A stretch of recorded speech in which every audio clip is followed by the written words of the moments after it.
All right, what is happening, ladies and gentlemen, boys and girls? I mean, who am I kidding? There are no ladies over here. This is the Savant Life, and as much as I've tried, one way or the other, it pretty much just comes back to automobile content because that's what you guys want.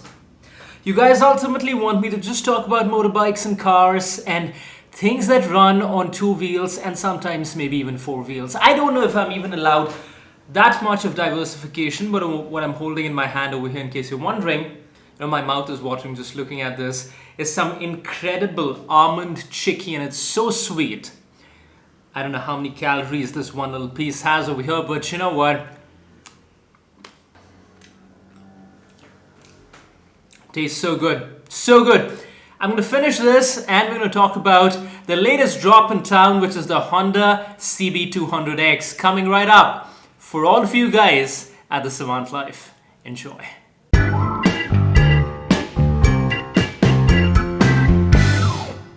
Alright, so I'm done with that chicky. That little piece, I mean, there's still a big slab over here. But anyways, we don't care about all of that stuff. What we care about is the fact that Honda finally came out with its mini adventure bike for the Indian markets, and everyone was so excited for this. They wanted to see what Honda actually had up its sleeve. And finally, it turns out that once the launch was done, everyone is so disappointed. They're so saddened by the fact that it's just a Hornet 2.0 wearing different clothes. It's so sad. When will we learn? When will all of you guys learn? Do not get your hopes up so high. This happened with Yamaha already. We were all expecting the XSR 200 or 150 to drop, and then they gave us the FCX. Choking pretty hard on that one, but you've got to expect that from these brands by now, guys. I mean, they are not here to cater to the enthusiast market because the enthusiast market in India is really small. Actually, let me be more accurate. It's really small. It's teeny, tiny, itsy, bitsy, eeny, weeny. They're not gonna make money catering to a market like that. So no point crying about spilt milk or missed opportunities in this case, because you just have to learn, you just have to realize that you're not gonna get the same kind of models that even countries like Thailand and Malaysia and Indonesia get, because it's a different world altogether. In India, you've got to realize that most people, even to this day, are not really enthusiasts. The people who go to YouTube and watch tons and tons of motorbike videos are a different breed. It might be people like you and I, but the majority of them don't buy motorbikes like that. I'll tell you how they buy it in just a bit. But before we get to that, let's talk about the basic specs of the Honda CB200X. I was just about to call it the Hornet because, it's pretty much the same bike with just like different stickering and... Okay, let's talk about the specs. Okay, so even though the bike is called the Honda CB200X, it actually has a 184cc single-cylinder air-cooled engine that can produce about 17 bhp of power and about 16 Newton meters of torque. Now, as you can make out, that's not a whole lot, but that's usually what the Hornet was capable of. The only difference over here being that because it has some cosmetics that make it look like an adventure tourer kind of a bike, it is actually 5 kgs heavier than the Hornet, which by the way is a pretty good bike, the Hornet I mean, but it wasn't ever the fastest in its segment, and this one is likely to be even slower because of the excess weight that it is carrying. But at the same time, you can't just value this bike on the basis of these numbers, how much of power it produces, what is the kind of torque on offer, because there's so much more to it. Let's face it. If you're actually serious about off-roading or like buying an adventure tourer kind of a bike, you're simply going to go ahead, especially when you buy something right at the starting range with this kind of price point, you're simply going to buy the Hero X-Pulse. Now, for those of you, and I'm guessing most of you are not in that category because then you wouldn't be watching this video, but for most people who just want to go to their college or who just want to commute to work, but they don't want a boring looking bike, they want a bike that makes them look cool, because they probably are not cool by themselves. So in that case, they just want a bike that looks like something that is capable of touring, that is different from the rest, that looks like it's meant for the off-roading, adventurous spirit that they carry within them, but eventually they just want to look different. They don't want like a regular looking Hornet or, TVS Apache RTR. They want a bike that basically makes them look cool when they're going to Nandi Hills, which is just about 50 kilometers from Bangalore. It is a bike for those kind of people. And that is the majority, whether you like to admit it or not. And not just in motorbikes, this is true of pretty much so many different segments. If you look at laptops, for example, you have the MacBook Air, and that's meant for the serious enthusiast crowd. My mouth is still salivating because I'm still thinking about that goddamn chicky, people.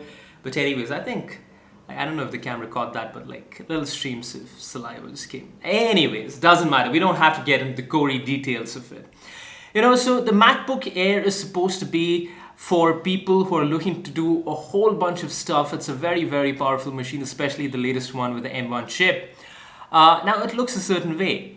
HP produces really good laptops as well that look very similar to the MacBook Air, because oftentimes the majority of the people cannot afford the thing, but they want something that looks like the thing at a much lower price. And that's what the whole game is about, whether it be with laptops, with cell phones, with cars, with motorbikes.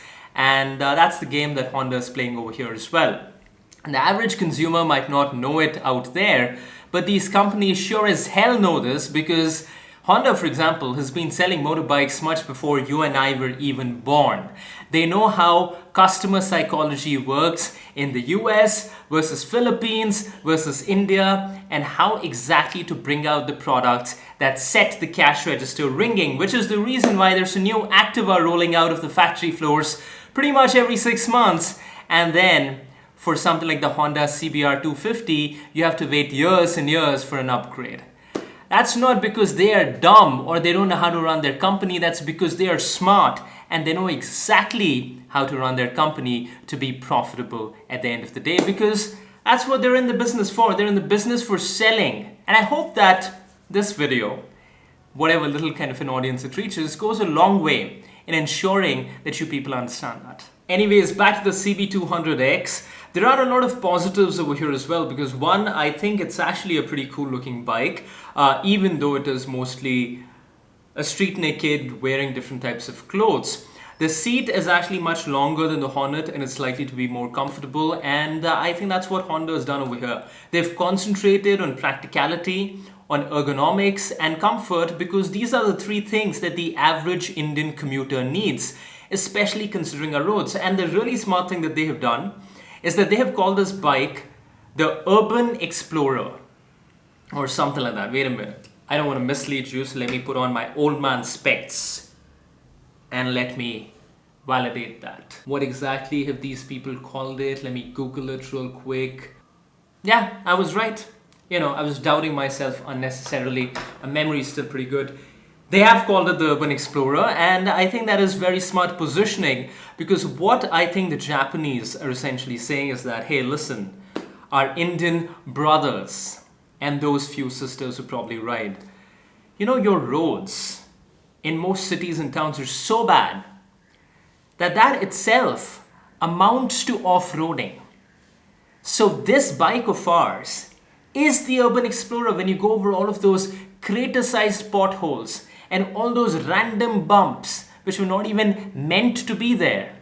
It is off-roading, and this bike is more than capable of handling that, and that, I think, is brilliant positioning by Honda, and I hope the subtlety of it definitely rings true with all of our people and definitely our politicians. And it's fashionable to bag on Honda and say that they're not doing their bit, they're not really bringing the right kind of bikes to the Indian market, but they brought in the Honda CB500X, the actual adventure machine. And what happened? Even the enthusiast market, even all of your reviewers, liked the bike, but they thought the pricing was too high.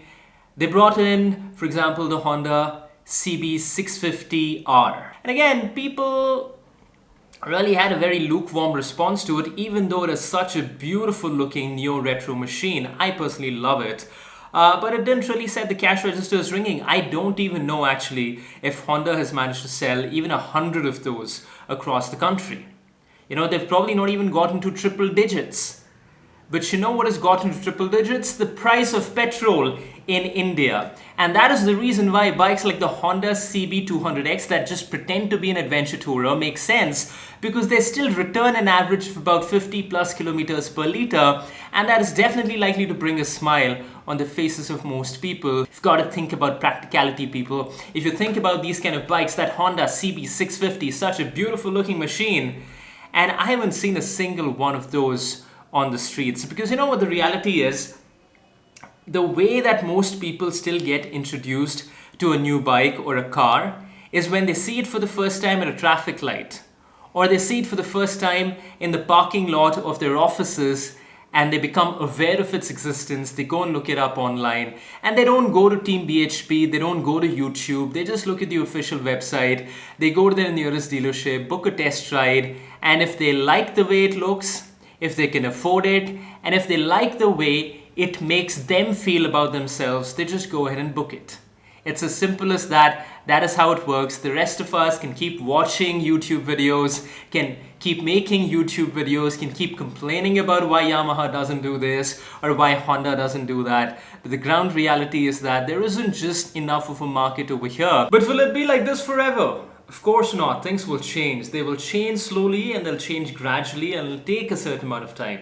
Because if you remember in the 90s, there wasn't enough of a market in India for branded jeans like Levi's, and today people wear Levi's like it's absolutely nothing. There are Levi's showrooms all over the country, and people, just like buy Adidas, Puma sneakers, Nike, Reebok, Levi's, whatever it is, from Myntra, from Cooves, from wherever they please. And not just in the big tier 1 cities, but even in like small towns all around the country. But it took a long time for that a change to come about, and I think that's absolutely what will happen eventually with the motorcycling community as well as the car community. But baby steps, right? We'll eventually get there, but for that, people's spending power and more importantly their mentality will have to change as well. And I think that there's another big component to it, and that component is the infrastructure. And I mean this very, very seriously. Until and unless the infrastructure that we have in our country in terms of our roads, traffic etiquette, manners, all of that, rules related to modification changes, I don't think that you're going to have the enthusiast community grow to a certain scale where all of these companies will be clamoring to cater to them. That's what I think, at least. Those are my 2 cents. Let me know what you guys think about it in the comment section below. But this about does it for this video. Over here, I have another one already recorded in the cans, and that one is about another thing that looks like the thing but comes at a fraction of the cost. If you haven't guessed it already, I'm talking about the Benelli 502C. That video will be coming up very, very soon on the channel, so keep your eyes peeled for that one. But in the meantime, and in between time, if you're new around here, do not forget to hit that subscribe button and click on the bell icon. And if you're one of the old hands, then make sure to smash that like button so that this video gets as many views as possible. Share it with anybody that you care about, and I will see you in the next one. Until then, thank you so much for watching. Take care, be good, ride safe, and as always, have fun. Peace.